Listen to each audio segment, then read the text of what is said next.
The domestic political issue that we analyzed was the topic of Trump's gun control policy. For our 3 stories used on the topic, we used CNN as our liberal article, Fox News for a conservative view, and an article from ABC News as a centrist stance. The length of the CNN article was 899 words. It was very in-depth and included many quotes from statements the political figures have said on guns and the laws to regulate them, but mostly quotes from Donald Trump on regulation of guns. It runs through a couple events where things were stated. It states that not many know where Trump stands on gun control, mentions the Fix NIC's bill that was proposed which would help the schools with safety, and it also mentions that there is lots of uncertainty in the White House, but focuses on Trump being less right-winged on this issue than expected.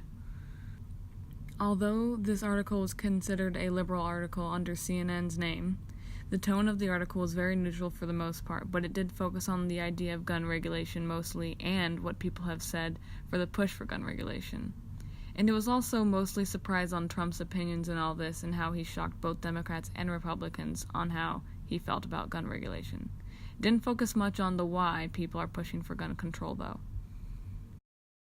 The conservative article that we read for the gun control policy posed by Trump was from Fox News, and it was relatively short at only 447 words. The main points of it were the specific restrictions that would be in place for the bill that allows teachers to carry guns to school, but they didn't elaborate very much about what that would mean or who would be affected by this. And also, they mentioned some restrictions generally, but they never named specifically what those restrictions were and how they would be imposed to control guns in schools. The facts that this article used were that only teachers who had duties other than just teaching in a classroom could carry guns, and this would be teachers that have positions as coaches or club sponsors and etc. And then the bill would also create mental health programs in school, according to the article, and also it said that the bill would improve communication between schools and law enforcement, although these two facts were never supported by any other statements or facts in the article or in general, and they are more like promises that the bill would make, but there was no specific mention of how the bill could carry through with these suggestions and goals. The tone of this article was very positive when it was talking about what the bill was and the teachers that would be able to carry guns to school.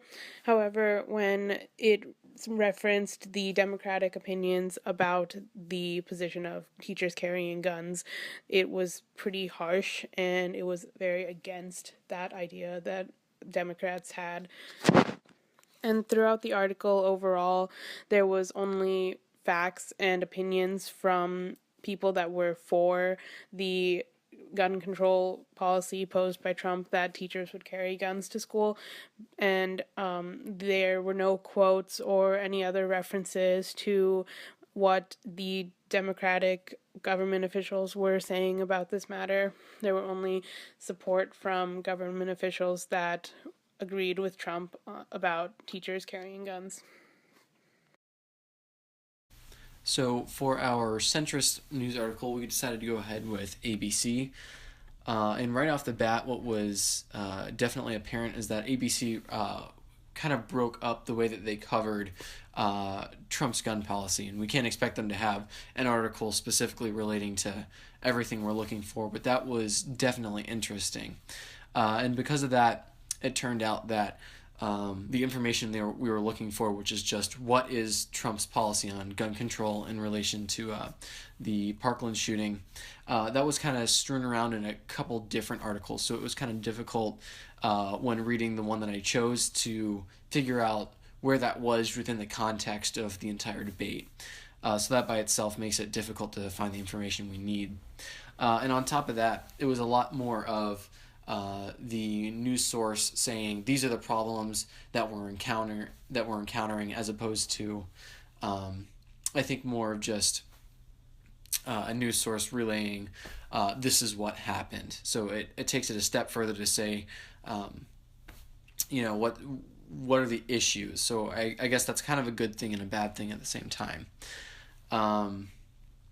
As far as the source is pretty neutral, because a lot of the other on the liberal side, we had people saying, oh well, Trump is indecisive, so that means that he's bad at managing everything. And then on the other hand, it could be used as a good thing. ABC just kept it neutral. They were saying he's indecisive, but that doesn't necessarily mean anything. And it was kept pretty neutral just because it was a lot of primary source fact quoting from I think it was Trump congressmen and congresswomen. So last interesting thing is that a lot of ABC's articles were actually coverage of what comedians have been saying about Trump, which is, I suppose that's news, but it's less primary fact reporting and more, it's not adding to civil discourse as much as it could, because it's not real information that's usable. It's infotainment. So the chosen bias for part B that we chose was liberal, which was CNN. And we compared it against a newspaper website because I didn't really want to go out and buy a newspaper, and also a blog. So the newspaper website was New York Times, and then the blog was Crooks and Liars. So for the Crooks and Liars blog, the length of the article was 344 words, and it wasn't really in depth. It was kind of just surface level facts. And for the most part, it was just like observation. They used some quotes here and there from different people, but it had a very strong left bias and used many opinion words like terrible and unimpressed and stuff like that. So it wasn't very factual. It was just mainly all opinion. For the New York Times website article, it was a little longer, 642 words, and it was definitely more in depth, and you could tell that there was a lot of background research, and the quotes were they made sure that they were accurate. And also at the very end of the article, they had fact checked a bunch of statements that had been made by President Trump, and they had provided research to back that up. So you could tell that there was a lot more time and effort that was put into this article than the blog one. As for the bias, I think that it remained pretty neutral for the most part. I didn't really see any hints at bias, and so you can tell by the medium that blogs obviously don't really take into account facts and stuff. They just kind of write their opinion, whereas more prominent news sources like CNN and New York Times actually made sure that what they were saying was fact checked and accurate, rather than just putting out their opinion. So for part 2, the evening news, we watched NBC Nightly News with Lester Holt on Monday, March 5th. The first story was called Race Against Time, about the nor'easter, and the experts were eyewitness accounts from people in the area, and it did not show any bias, and the message was only to inform people about the damaged communities, and this segment took 2 minutes and 21 seconds. The next story was Winter Storm Watch, which was just a weather segment, and it focused on the east and the upcoming storm, and it wasn't very in-depth. The only real detail they said was the wind speeds, and it was 54 seconds long. The third story is called Teacher Strike Day 8, which is about the West Virginia teachers that are on strike due to their low pay. And the experts they showed were a teacher on strike, a young child who was affected by this by not being able to go to school, and Mitch Carmichael, which is a member of the West Virginia Senate. And for the bias, it sided with the teachers, and it was against the government officials, which was shown through the many references to the extensive time they're taking to make a decision. And this segment was 1 minute and 57 seconds long. The fourth story was called Defying Mueller, and it's about how Nunberg won't comply with the subpoena from Mueller. And the experts, they had a phone interview with Nunberg, Sarah Sanders, who's the White House press secretary, they showed just like a clip of her talking. And then they talked with Chuck Rosenberg, who's an NBC News contributor. And then this was biased to make it seem that Nunberg was wrong in his accusations, just by like the clips that they showed of him made him seem like he didn't know what he was accusing Trump of and like didn't have any evidence. And this story was 2 minutes and 18 seconds long. The next story was deadly avalanches, and it was about the avalanches in the western United States. And they had a phone interview with Evan Huck, who was an avalanche survivor, and that was the only expert shown. And it didn't have any bias. It was just warning people to be careful, and it was 1 minute and 44 seconds long. The next story is called Poisoning Mystery, which is about an ex-Russian spy who is ill in the hospital. And for experts, they had a witness of the event of him getting sick.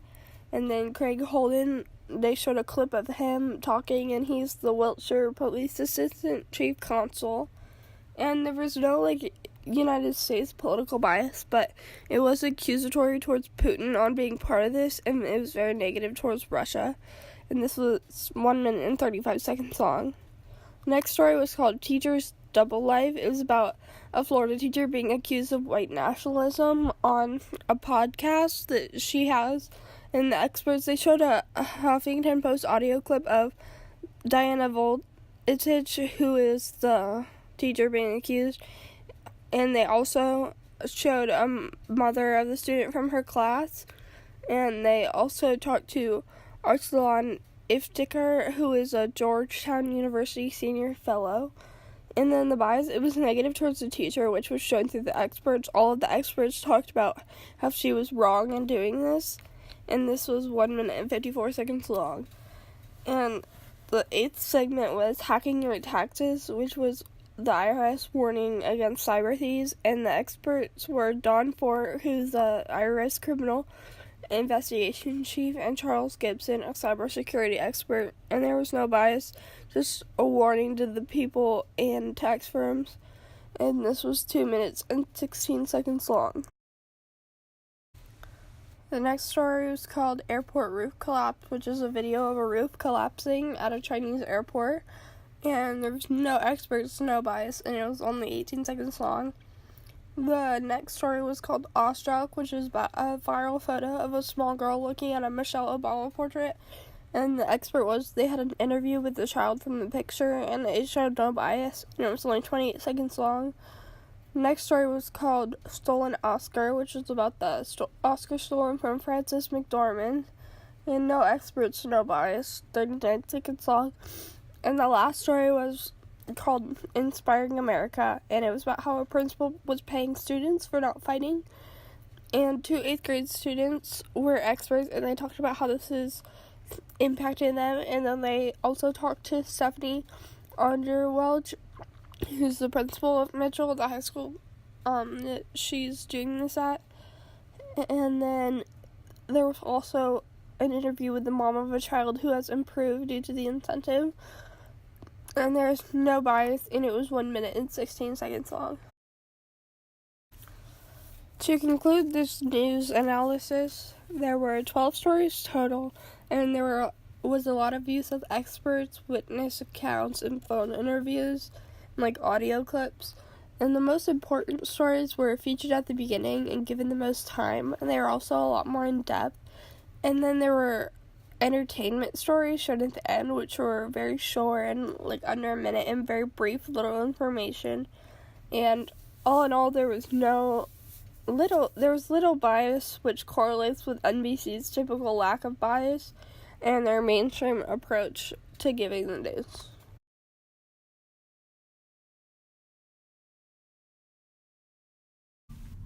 So I used Instagram as my social media data, and I received 7 liberal posts, 0 conservative posts, and 85 non-political posts, leading up to 92 total posts. So only about 8% of my Instagram was in relation to liberal values and liberal media. For the most part, the liberal posts were in relation to LGBTQ plus history and politics, as I do follow a lot of LGBT pages that infuse democratic beliefs in their post. I also follow Bernie Sanders on my Instagram, and he posts daily. When it comes to the non-political post, I mostly have pictures of puppies, cute bats, and I follow a couple of stores like Hot Topic and Barnes & Noble that inform me of when sales are going on. The claim of we are living in information bubbles is true, as I do identify as liberal, and the only political posts I did see were liberal. It pushes me to lean more liberal as I do surround myself with it. Okay, so for my social media, I decided to use Twitter because that is the social media that I use the most and enjoy the most. For a day, I saw 176 posts, give or take a few. Um, but I saw 45 liberal posts, 23 conservative posts, and 108 non-political posts. So for that, there was 25% was liberal, 13% was conservative, and 62% was non-political. The 25% that was liberal most likely came from articles from CNN because I follow CNN, as well as a lot of people that I follow retweet liberal stuff because most of my friends are liberals. The 13% that was conservative came from more conservative political analysts that I follow, like Ben Shapiro and Grant Van Susteren and some other people. And then the rest of my posts, the majority of my posts were non-political, and that came from a lot of sports teams that I follow, like college basketball stuff, hockey, all that, as well as memes. And then that day that I looked, there was a lot of angry Bachelor finale tweets, so that was pretty funny. But I do agree with the thing that we tend to stick to our own political bubbles, because even though I had more liberal posts than conservative posts, I see myself as a conservative, and the people that I willingly follow are normally conservative, and then I just kind of see liberal posts from other people who I follow who are liberals. So I would agree with the fact that we do tend to stick in our bubble. For my social media analysis, I chose Twitter, and throughout the day I found 6 liberal posts, 1 conservative post, 147 non-political posts, so that made up 154 total posts. And about 3.9% of my feed was liberal posts, and only 0.65% was conservative posts. So my feed only had 4.5% of the posts dedicated to politics. And with the liberal post being higher than the conservative, it makes sense because that's the typical political views that I side with. So I'm not surprised that 95.5% of my feed wasn't political, because I don't follow many people that post political things, and I don't really like to see that when I'm looking at Twitter. And I do think the claim that we are living in information bubbles is true, because I don't like to talk about politics, which is reflected in my lack of it in my feed. And when I do look at politics, I side with liberal views, which was the majority of my political posts. For me, my most used social media platform is Instagram, and out of one day, I saw 41 posts to analyze. Out of all of these, none of them were political. Based off of this, it's easy to say that my results do not support the claim that we all live inside our own information bubbles.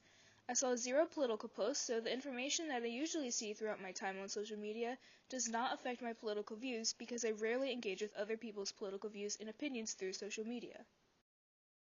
In my Twitter throughout one day, I noticed that I had a total of 41 posts on my feed, and 40 of them were non-political. 1 of them was liberal, and none of them were conservative. So about 2.4% of my posts were political on my social media in one day. And the posts that did show up were only liberal, and there were no conservative posts. And I think that is true to who I am, because I am more liberal than conservative.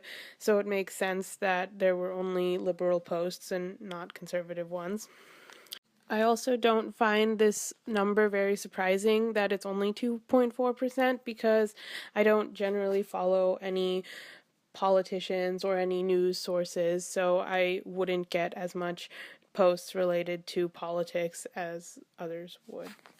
The people I do follow sometimes post about politics, but not very frequently, so it's not at all surprising that I didn't have many political posts in one day. And however, I don't think this supports the idea that we create information bubbles because there were hardly any posts about politics in my feed. Granted, I don't usually engage in conversation about politics, but I do have strong opinions. So I don't think that my social media accounts for the opinions that I do have, because I don't choose to follow in any political arguments or conversations that happen on social media. So the only social media I really use is Instagram. I went through it. I had a solid 50 posts. 49 of those were non-political. One of them was a conservative slanted post, and I didn't have any liberal slanted political posts. So because of that, I have to conclude that my social media does not create an echo chamber for me, especially because when I saw that one political post, it actually surprised me that one of my friends was posting something like that on their social media. Because on any given day, I would say I'd have 50 posts and 0 of them are political at all.